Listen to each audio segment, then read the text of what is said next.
कभी कभी कुछ कहानियां ऐसी होती हैं जो आपकी सोच की बुनियाद ही हिला देती हैं। हाँ। आज हमारे पास एक ऐसी ही कहानी है।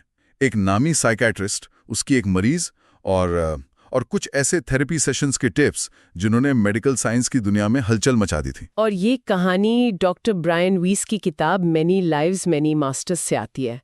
डॉक्टर वीस मतलब कोई ऐसे वैसे डॉक्टर नहीं थे, बहुत ही सम्मानित आईवी लीग से पढ़े हुए हैं। अच्छा। उनके लिए हर चीज का जवाब विज्ञान में था, तर्क में था, दिमाग की केमिस्ट्री में था।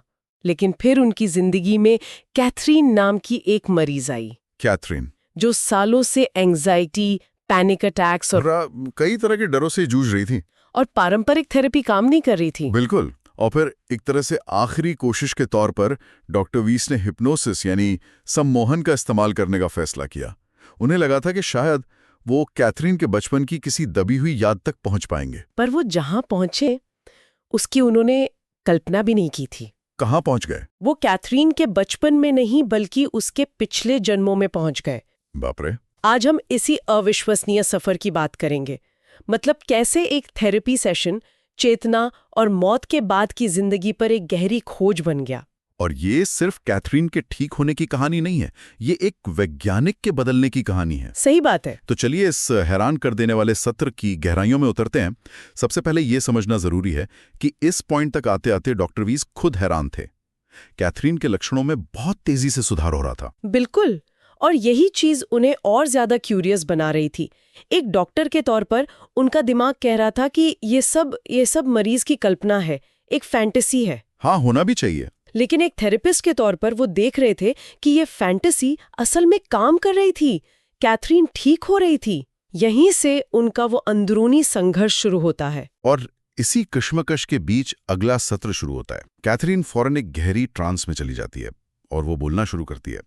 मुझे एक चीनी मिट्टी की गुड़िया दिख रही है जो किसी मेंटल पर रखी है। वो एक ऐसे कमरे के बारे में बताती है जिसमें किताबों की अलमारियां हैं, मोमबत्तियां हैं और दीवार पर एक आदमी का पोर्ट्रेट है। वो जो डिटेल्स दे रही है वो बहुत खास हैं। हाँ, बहुत स्पेसिफिक। वो कहती है कि फर्श पर किसी जानवर की खाल का कालीन बिछा है। कमरे के बाहर एक बरामदा है जिसके सामने 4 खंबे हैं और बाहर कुछ खोड़े बंधे हुए हैं। ये कोई जेनेरिक कल्पना नहीं लग रही। नहीं। जब डॉक्टर वीस पूछते हैं कि ये कौन सी जगह है, तो वो कहती है कि उसे साल याद है, 18वीं सदी। एक मिनट, एक डॉक्टर के तौर पर उनका पहला रिएक्शन ये नहीं होना चाहिए था कि ये सब मरीज के दिमाग की कोई उपज है, कोई झूठी याद? होना चाहिए था और हुआ भी। इसीलिए वो बहुत सावधानी से सवाल पूछ रहे थे। लेकिन यहाँ एक बात पर ध्यान देना जरूरी है। डॉक्टर वीस के लिए सिर्फ उनकी ट्रेनिंग पर सवाल नहीं उठ रहा था, उनका पूरा करियर दांव पर था। बिल्कुल। एक साइकियाट्रिस्ट के लिए हर चीज का आधार दिमाग और न्यूरोकेमिस्ट्री है।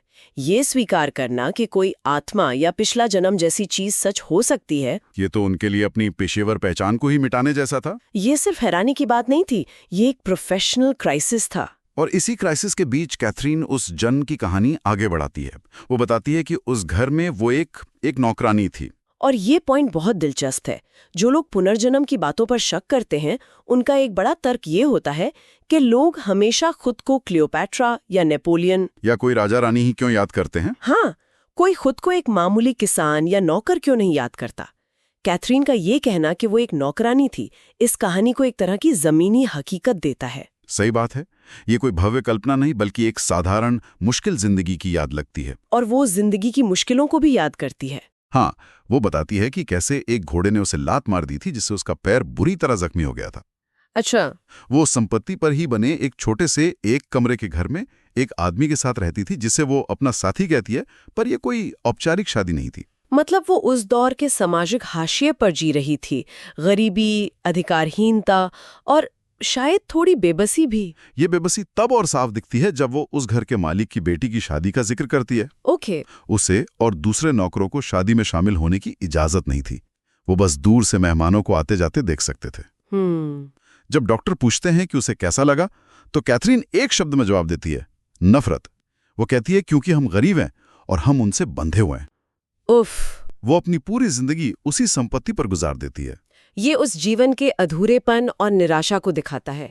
एक ऐसा जीवन जो सीमाओं में कैद था, और शायद यही भावनाएं, ये डर और बेबसी उसके इस जन्म की एंग्जाइटी का सोर्स थे। थेरेपी के नजरिए से देखें तो ये एक क्लासिक मामला है। हाँ, बस फर्क इतना था कि ये अतीत इस जिंदगी का नहीं था। यहां तक तो कहानी एक मरीज के पिछले जन्म की है, लेकिन फिर डॉक्टर वीस उसे उस जीवन के आखिरी दिन पर ले जाते हैं और यहां से सब कुछ बदल जाता है पूरी तरह से। कैथरीन बिस्तर पर अपनी मौत का अनुभव करना शुरू करती है। उसे सीने में भारीपन महसूस होता है, सांस लेने में तकलीफ होती है। दर्द इतना असली होता है कि उसकी सांसें तेज और छोटी हो जाती हैं। ऐसा लगता है जैसे वो सच में उस पल को दोबारा जी रही है। और फिर अचानक सब कुछ बदल जाता है। हाँ, जैसे ही वो शारीरिक दर्द खत्म होता है, कैथरीन एक अद्भुत रोशनी और गहरी शांति का अनुभव करती है। ये एक स्विच की तरह है। शरीर का नाटक खत्म और आत्मा की शांति शुरू। बिल्कुल, वो कहती है, आत्मा यहाँ शांति पाती है, शरीर के सारे दर्द पीछे छूट जाते हैं। वो उस रोशनी को एक ऊर्जा का स्रोत बताती है जो आत्मा को एक चुंबक की तरह अपनी ओर खींचती है। ये अनुभव उन लोगों के नियर डेथ एक्सपीरियंस से बहुत मिलता जुलता है। हाँ, जिनके बारे में हमने सुना है। लेकिन कहानी यहाँ भी नहीं रुकती। यहाँ से बात और भी रहस्यमयी हो जाती है। अचानक कैथरीन की आवाज बदल जाती है। एक गहरी, शांत और थोड़े काव्यात्मक आवाज उसके जरिए बोलना शुरू करती है। डॉक्टर वीस हैरान रह जाते हैं। ये कैथरीन की आवाज नहीं थी। ये वो क्षण है जब मास्टर्स या ज्ञानी आत्माओं का आगमन होता है।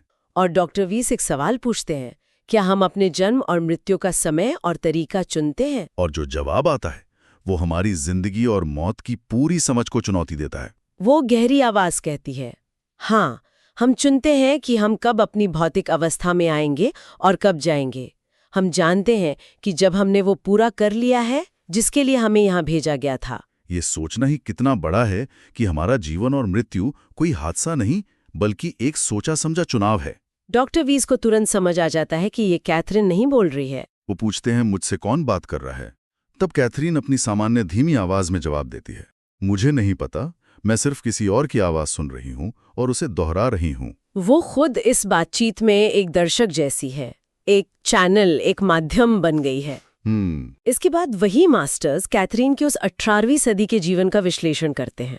वो कहते हैं कि उस जीवन में उसकी सबसे बड़ी कमी मास्टर्स में विश्वास की कमी थी। उसने विश्वास करने के बजाय शक करना चुना। हाँ, और इसी शक ने उसके जीवन को और मुश्किल बना दिया।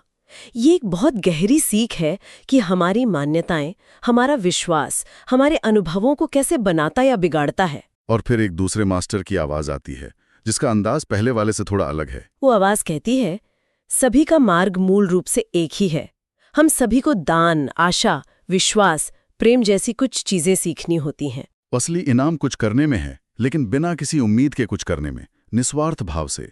सोचिए, एक अमेरिकन साइकाइट्रिस्ट के क्लिनिक में एक सामान्य मरीज के जरिए हजारों साल पुराना पूर्वी दर्शन सामने आ रहा है। ये सिर्फ एक आध्यात्मिक संदेश नहीं था। नहीं, ये इस बात का भी संकेत था कि ज्ञान किसी एक संस्कृति या धर्म तक सीमित नहीं है।